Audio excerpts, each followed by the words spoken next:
पण सारेजण अगदी हा सुख सोहळा स्वर्गी नाही अशा पद्धतीने अगदी आनंदामध्ये सारेजण येत आहोत, रममान होत आहोत. खरं पाहिलं तर ज्यांच्यामुळे हा इतका मोठा सोहळा घडतोय किंवा ज्यांच्यामुळे आपल्याला हा आनंद मिळतोय असे भैय्या देसाई असतील, त्यांचे खरंच मनापासून आभार.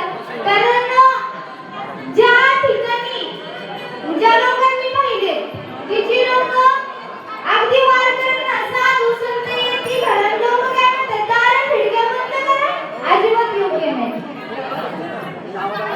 अशी सुद्धा लोक मी पाहिले. आणि भैया साहेबांसारखी सुद्धा साधू संत येती घरात तोची दिवाळी दसरा अशी सुद्धा लोक आज आहेत. याचा खरंच आपल्याला अभिमान वाटला पाहिजे. आणि अशी लोकांचा संपर्क म्हणजे अशी लोक देवाच्या फार जवळचे असतात बरं का.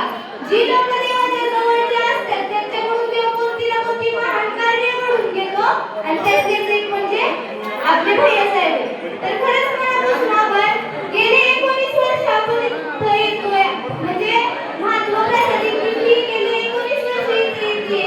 अगदी त्यांच्या आजी आजोबांपासूनची ही परंपरा एखादा असतं त्यांच्या जागी काय म्हणलं असतं आता माझ्या आजी आजोबा आहेत आता मला अडवलं नको कशाला बोलवायचे वारकऱ्यांना.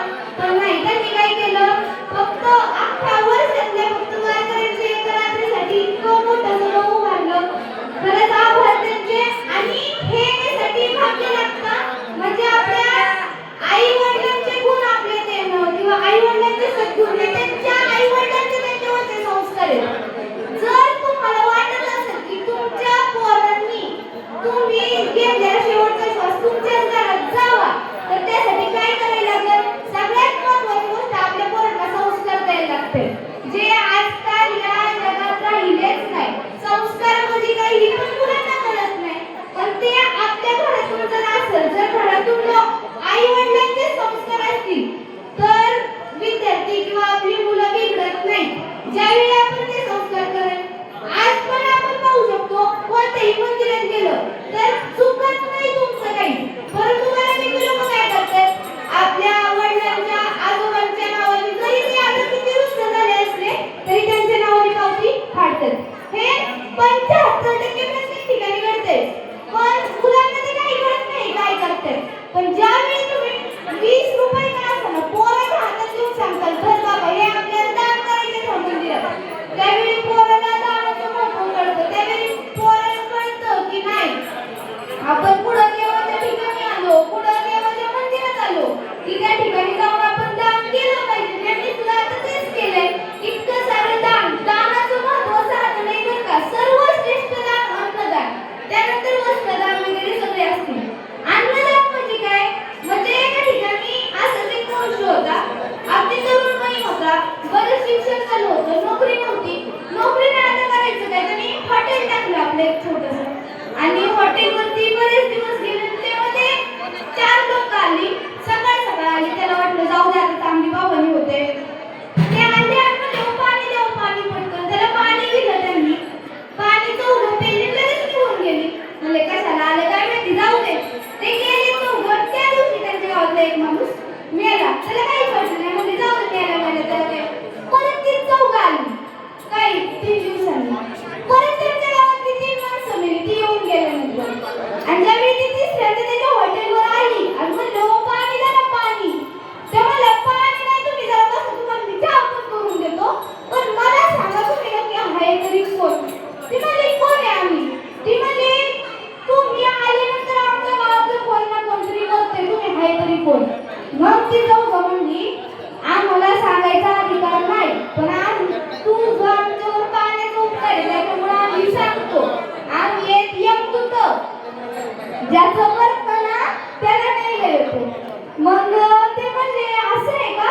पोरगा हुशार होता म्हणलं आता माझं तुमच्या पाण्याचा उपकार आहे का. मग म्हणे हा.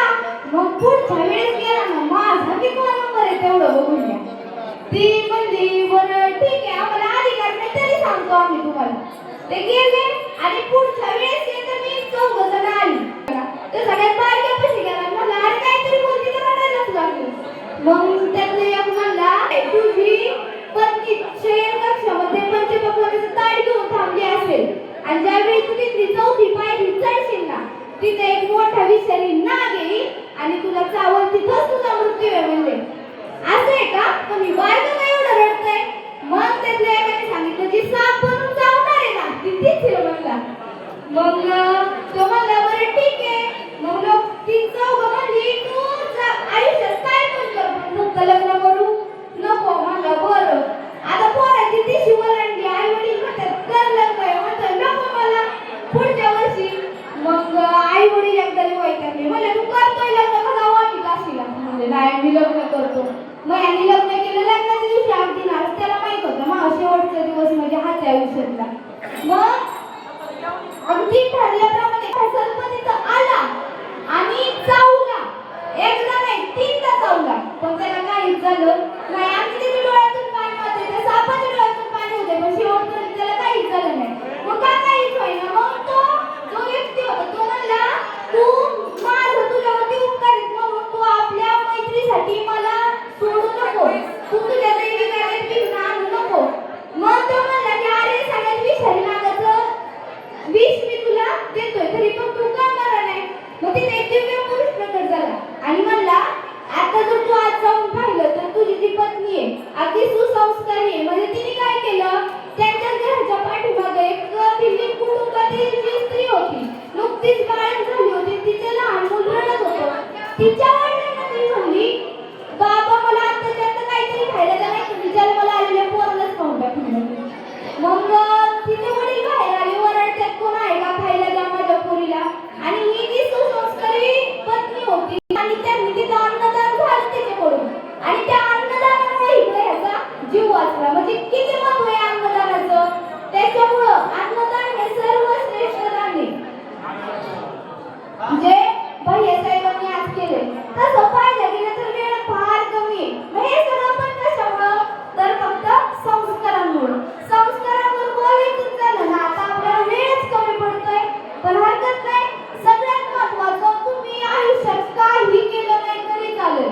जे वाटतं की आता मला मोठं झालं की मोठा बंगला बांधायचा आहे मोठी गाडी घ्यायची नका काही करू. सगळ्यात महत्त्वाचं पोरांना संस्कार द्या. कारण आपल्यानंतर आपली निशाणी जर कोण जपून ठेवणार असेल किंवा आपली आठवण कोण पुढे नेणार असेल तर ती म्हणजे आपली पोरं आहेत. त्याच्यामुळे त्यांना आपण जितके संस्कार देऊ त्यांच्यात आपण जितकी माणुसकी भरू. पोरं भेटली की सांगा हो हे आपले पाहुणे आहेत हे आपले आहेत. ज्यावेळी तुम्ही त्यांना सांगताल ना पोरांच्यातली माणुसकी वाढेल. पोरांच्यातले पाहुण्यांचं गाल की त्याच्या पायच पडायचं. पोरांनी पाहुण्यांसोबत नीटच बोलायचं. हे ज्यावेळी आपण पोरांना सांगतो त्यावेळी त्यांना कळतं की नाही बाबा आपण घरी कसं असलं तरी पाहुण्यांच्यात गेलं नीट वागलं पाहिजे आईला त्रास नाही दिला पाहिजे हे आपल्या मुलांना कळलं पाहिजे. मग तुम्ही म्हणताल मग मला पण अगदी असंच वाटायचं की अख्ख्या भारताने जगाला म्हणून सांगितलं काय मातृ पितृ देवो भव. त्याच भारतात लोकांना सांगायला लागतंय का मातृ पितृ देवो भव. खरंच गरज आहे ते सांगायचं का. ज्यावेळी एखादी आई पोराला फोन देत नाही म्हणून पोराला राग आला म्हणून सुरीने आईवर वार करतो आणि आई पोलीस स्टेशनला शब्द बोलले तर पोराला राग आल्यावर झाला पोराने खोरं घेऊन वडिलांच्या डोक्यात वार केला की आम्हाला ती घटना कळलं सांगायला लागतं मातृ पितृ देवो भव. मग इतकं सगळं कळतंय पोरं काय व्यस्त ती होत चालले आणि आई वडिलांना कळतं तरी पण